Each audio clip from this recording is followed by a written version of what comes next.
Hi, and welcome. Welcome to the Red Wagon Estate Planning and Elder Law Show, hosted by me, yours truly, Jeffrey Belomo. On this podcast, we discuss all things estate planning and elder law and anything else that we want to talk about. So today is going to fall under the and anything else we want to talk about category. I have a very special guest with me, Chelsey Richardson, who is a scuba instructor. She'll be able to kind of tell you a little bit about herself, but really excited about this podcast. So Chelsey, how you doing? I'm doing great. How are you doing? I'm doing wonderful. I'm really excited about this. So for our listeners, I just want to remind everybody, although I don't think we're going to be talking any legal technical today, but as always, please do not take legal advice from this radio show or any other show for that matter. Please seek out an attorney in your area licensed to practice, specifically in the state that you are in and also in the area that you are looking advice in. If you're in Pennsylvania, we would be honored to assist you.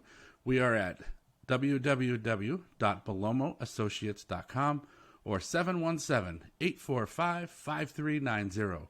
We offer weekly workshops for estate planning, crisis planning, special needs planning, probate administration, and trust administration, and soon a fiduciary workshop. Yay! Okay, now that we got all that out of the way.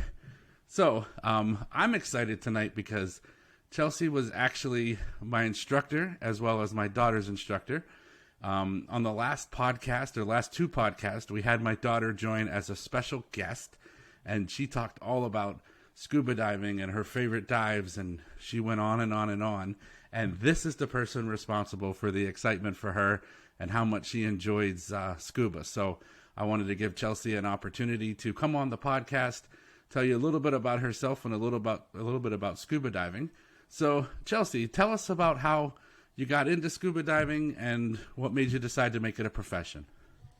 So the first time I dove, I was actually, I want to say 13 or 14, and I was in the Girl Scouts. And Wow. we were using our cookie money for an activity, and I earned my scuba diving badge in Girl Scouts back in Minnesota. So that was the first time I tried scuba, and I enjoyed it a lot, but I didn't get certified until my freshman year of college. I took scuba as a gym class, and I did the pool and boardwalk in Wisconsin, and then went to Mexico for my checkout dives.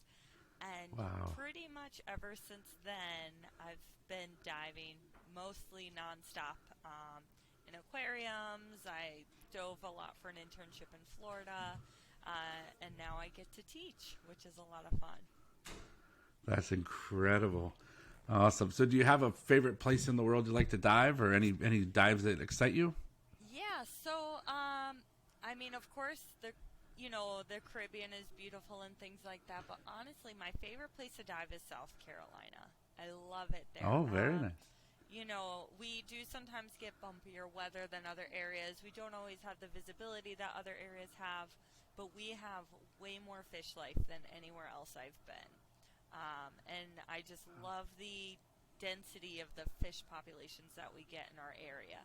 And I've never seen that anywhere else. So South Carolina is my favorite place to dive, for sure. Very cool. And specifically, I think you probably mean Myrtle Beach, or? Yes.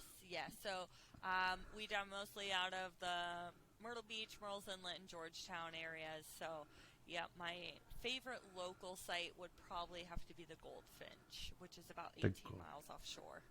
Well, what kind of dive is that? So it has two wrecks. There is an old Navy oiler that is upside down, and then there is a barge that's a short swim away. But we oftentimes see sand tiger sharks there. At the top of the wreck, we'll get so many schooling fish that it's almost like a cloud is drifting over you. Sea turtles, and it's one of my favorite places to do a night dive. We don't get to do night dives often here, but when we do, it's a really fun place to go. Oh, that's so cool. Wow. Yeah, I don't think I've dove that one yet, so we'll definitely have to get back down and do that. Yeah. That's incredible. So just out of curiosity, if somebody's looking to get certified and they happen to be in that area, how would they reach out to you? How would they contact you? So the best way I would say is to go to the website for the shop that I teach at, so expresswatersports.com. Perfect. Especially if you are traveling from out of town, I encourage people to go to that website first, and you can sign up for classes right online or call the shop. That way you can get the e-learning done before you arrive for your vacation, because the e-learning can be a little time consuming. So that would be the best way, is either by going to expresswatersports.com or calling the shop at 843-357-7777, and we'll get e-learning sent out to you.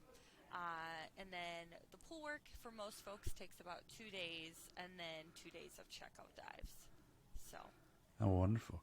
So I have a lot of listeners. I mean, I do have client listeners who certainly use us in the estate planning and elder law context, but I also coach nationally several attorneys across the country, and I was fortunate enough to train lawyers. So I've trained thousands of lawyers, and so a lot of them follow the podcast because they're friends of mine. And so I want to kind of address this to my friends who are business owners. And I don't even know if Chelsey remembers this, but I had an idea for when my daughter turned 10 that I wanted to take her to Disney and take her to Epcot and do the dive. I think they call it Dive Quest in Disney World. And I called the shop, and Chelsey called me back, and I didn't know her. We'd never met. We had no idea who each other was. And I was in the yard, in my yard at home, walking in the yard, playing with my dog. And she called back, and I told her what dates we would be there. And she said, "Oh, I am so sorry. You know, we're going to a deep site that day, and it's already scheduled. I don't think we'll be able to do your checkout dives." And I begged, I pleaded. I said, "Oh, I'm sorry. We're going to Disney, and she's turning 10, or she is, I don't remember. I think she was turning 10 or whatever. We were coordinating it all early in the summer." And you said, "You know what?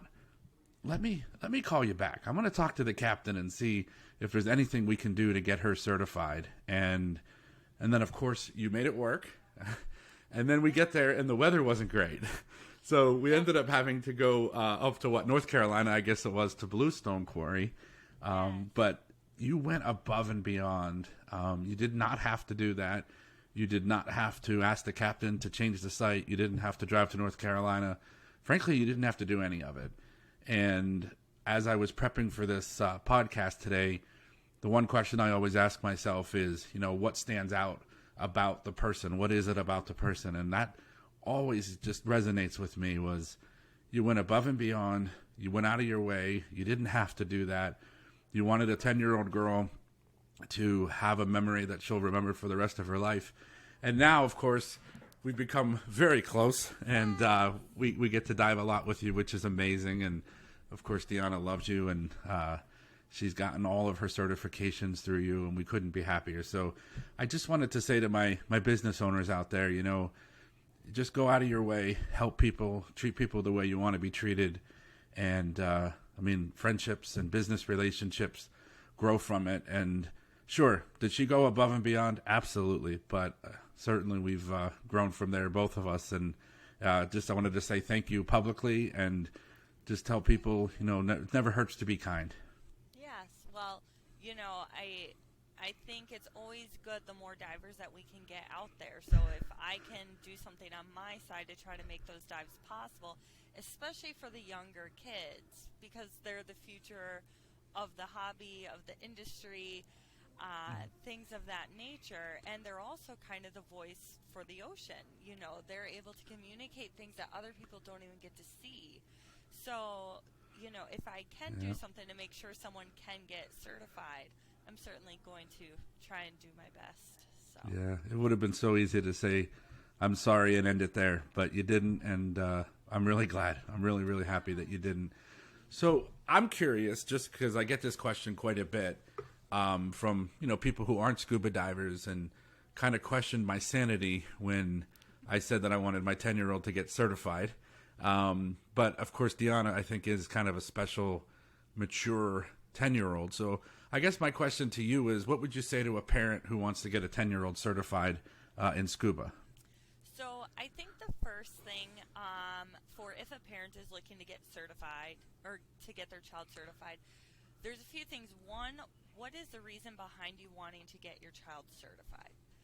Usually if I have a parent who is trying to force a child to get certified, the child is not as interested. So remember, even if the parent is a diver, having a child doesn't mean you automatically get a dive buddy. So make sure that you respect the child's wishes on whether or not they want to get certified.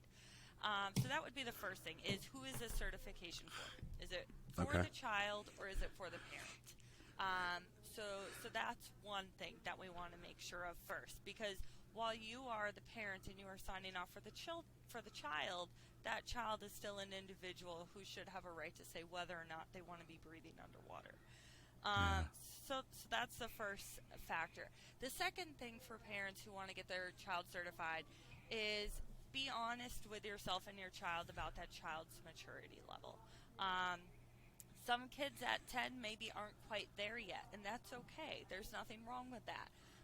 But with scuba, as long as we're staying within the limits and following our training, it can be a very fun, safe, enjoyable hobby.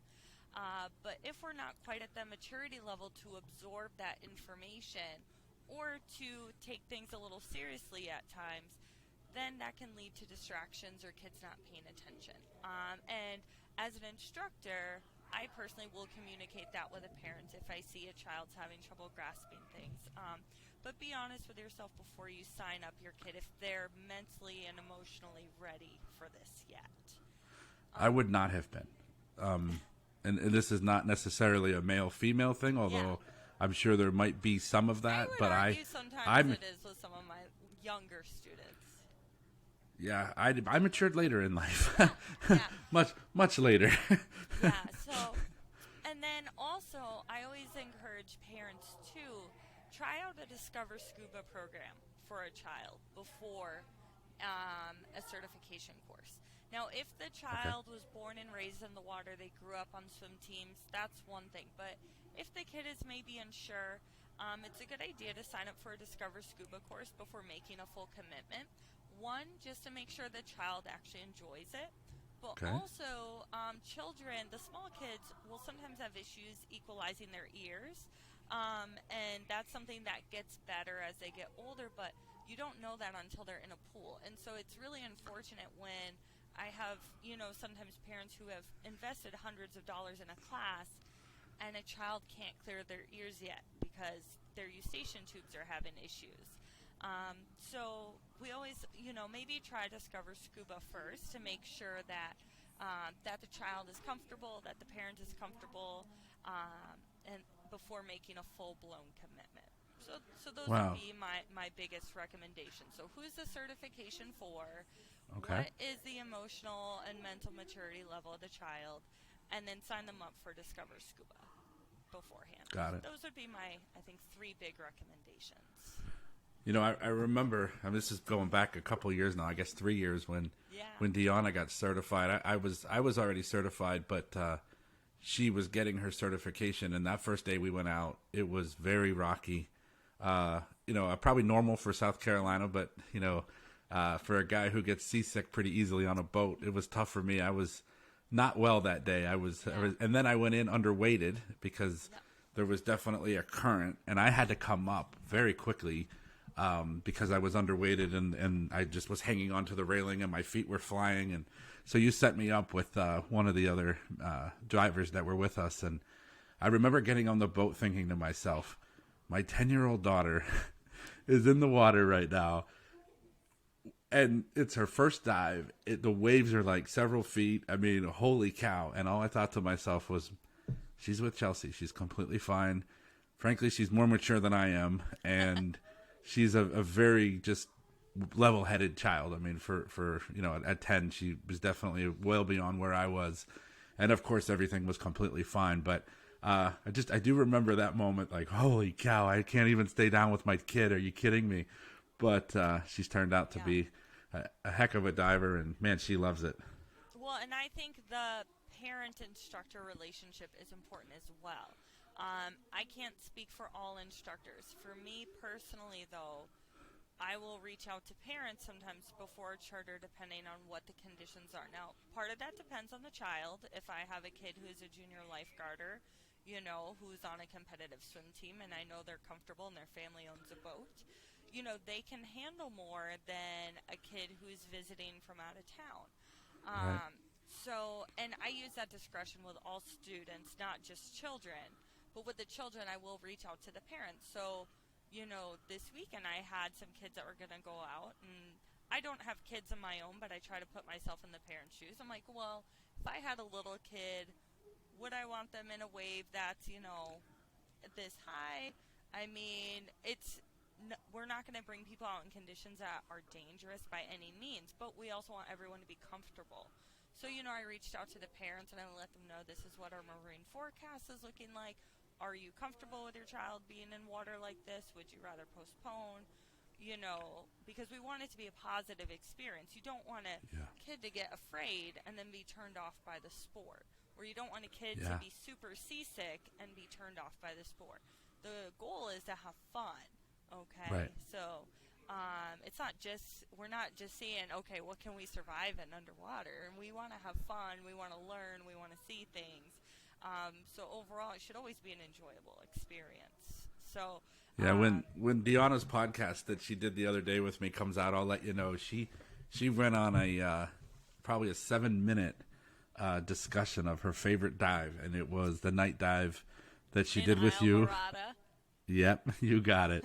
Yep, she was telling everybody about everything she saw on that dive, and all the life comes out at night, and the octopus and the eels. I mean, she went on and on and on. It's the turtle, and she just she was going. 5 turtles in the last 3 or 4 minutes of that dive. Yep, awesome. she that was her favorite, and then she was talking about, of course, the Georgia dive, which she did with you as well, and all the different whales, sharks, and what they are and what they're not, and the species and the class, and I'm just listening to her going, I don't even know how she knows. I don't know any of this stuff. So she certainly is a sponge, man. She listens to you, and she remembers everything you tell her, that's great. Oh, that's awesome. That's awesome. Yeah, she had a ball. But yeah, that's a fun podcast. She rambled for a while, and she knew exactly what she wanted and and she enjoyed, and yeah, it was a lot of fun. And of course, the dive quest was also the one in Epcot. She talked about that a little bit as well. So it was fun, just seeing the excitement in her eyes. And we also had to tell the story of how we both went to get our rescue divers, and I was unable to do it the first time because of the cramping in my calf muscles. I think she enjoys that story a little too much, but that's okay. It doesn't matter how old you are. If it makes you feel better, I was teaching a rescue class 2 weeks ago at the quarry, and as I'm demonstrating this toe, I got a Charlie horse in my calf. I'm like, oh my gosh. Oh no. It happens sometimes. Yeah. Gotta stay hydrated. Yeah, it's painful. Yeah. It is painful. And all I kept thinking was, thank God somebody's not actually dying right now or having issues right now, because there is no way I could finish this. Oh man. That is crazy. So yeah. Well, excellent. So go ahead. Oh, sorry. No, you go ahead. No. Go ahead. Well, I was going to say there was one question you asked me earlier. I think it was kind of bundled in a few questions about how I got into teaching or what made me decide to teach. I never thought I would be a scuba instructor. So I always wanted to work on the water or with marine animals. That was kind of the goal, was maybe a research position or things like that. And I did a little bit of diving through some jobs, and especially my internship in Florida at Mote Marine Lab, I did some diving there. So diving became more integrated in my life. But when I got my internship at the shop I'm at now, it was really a neat experience shadowing other instructors, because I've always worked in education in some aspect, in aquariums or labs, going to schools, talking about marine science, educating people on turtle populations, at aquariums, running overnight programs for kids. And so there's always been a little part of me that likes to teach, but I've never gone the direction of teacher, because a lot of times now in schools, everything is so much about standardized, testing and lesson plans, and teachers don't have a bunch of freedom in terms of the style to teach. And I always felt like kids are always made, you have to learn this way. Right. And there's no room for movement, and so kids get left behind sometimes just because something's not their style. And one thing that attracted me to teaching scuba, particularly the way our shop does it, is since our classes are all pretty much private or semi-private, I can teach people at their own pace as well as their own style. And so each person I'm able to teach slightly different based also on their own interests. So if someone's interested in the nature side of things or the photography side of things or the science side of things. So that's what really, I think, got me into teaching scuba, because it's a sport that I love.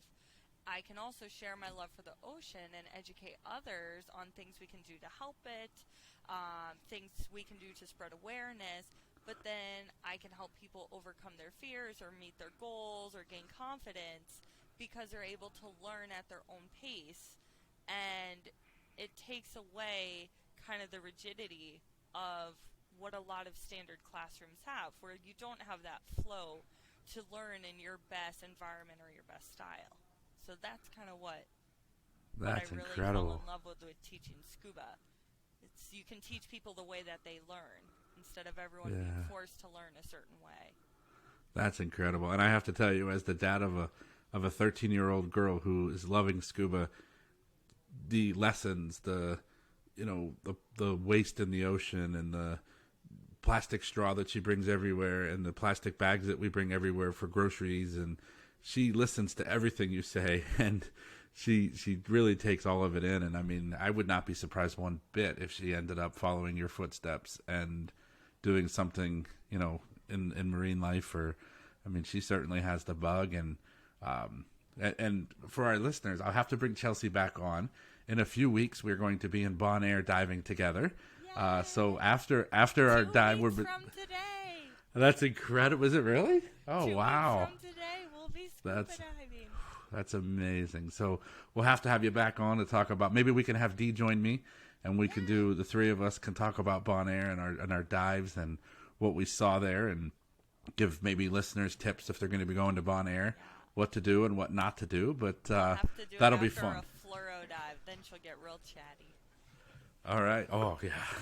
She's excited about it. There is no doubt. So we'll definitely figure out how to make that happen, and definitely very excited about that trip. And I really appreciate everything that you've done for her, and we're excited to spend some time together. So thank you for joining us today. And please, listeners, stay tuned.